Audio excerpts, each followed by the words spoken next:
Hey, Kate. Hey, Jim. We've got a lot to talk about weather-wise. We've got this cool, cloudy, breezy pattern with scattered showers today and tomorrow.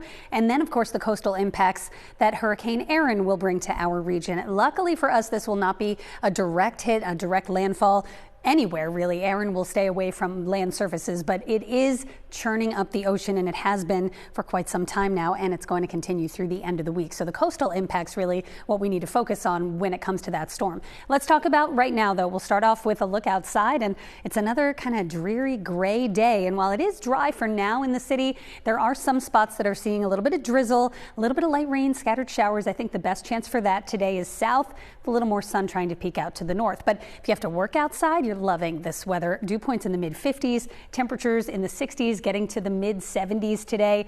74 in Philadelphia. I may bump that up a couple of degrees because it looks like we may get a little bit of sun closer to the city. Down the shore, I think you'll stay cool at 73. The Lehigh Valley, a better chance to add a couple of degrees with at least a little bit of filtered sunshine this afternoon. You can kind of see where the clouds are. So we're already starting to see a few breaks trying to work their way in off to the north and west, but we also do have some scattered showers, some light drizzle there from basically Stone Harbor, Avalon, 7 Mile down through the Delaware beaches and toward Ocean City, Maryland.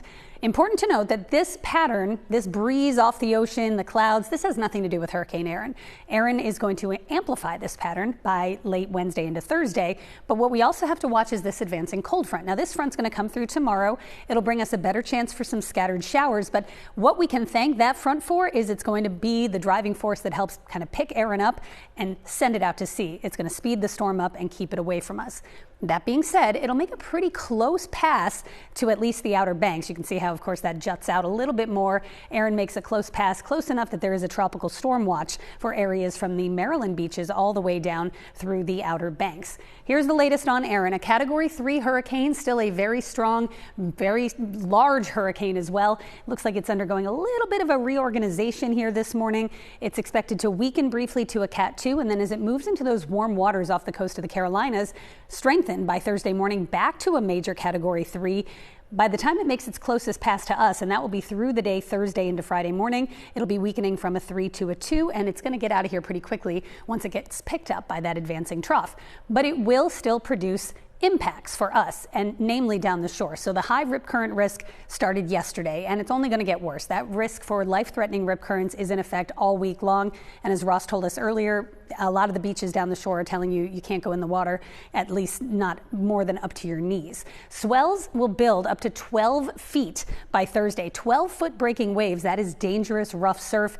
And of course, that surf just continually pounding along the coast could lead to the risk for beach erosion and coastal flooding. Definitely not a great week to be down the shore, unfortunately. The worst of the waves will be for the Outer Banks here. And again, we've got that tropical storm watch, 15 to 20 plus feet as Erin makes that close pass. It'll stay offshore, but it's close enough that it's going to cause some major impacts there. For us, it gets a little further away, but 8 to 12 foot waves expected, and that high rip current risk all up and down the eastern seaboard through the entire week. Winds will pick up as well. We could have gusts down the shore over 30, maybe 40 miles an hour on Thursday as that storm again makes its pass by our area. Those winds will start to die down and diminish as we head into Friday. So your 7-day forecast for the shore, I broke out the shore forecast because it's a little different than the city and put that alert on for Thursday, mainly for the coastal impacts, the waves, the wind, and the rip currents there, but it does improve and brighten up over the weekend. Good news if you're heading down this weekend. In the city, your next 7 days, best chance for showers tomorrow, cloudy, breezy, cool on Thursday, and then we brighten up and we're back to the 80s for Friday and the weekend.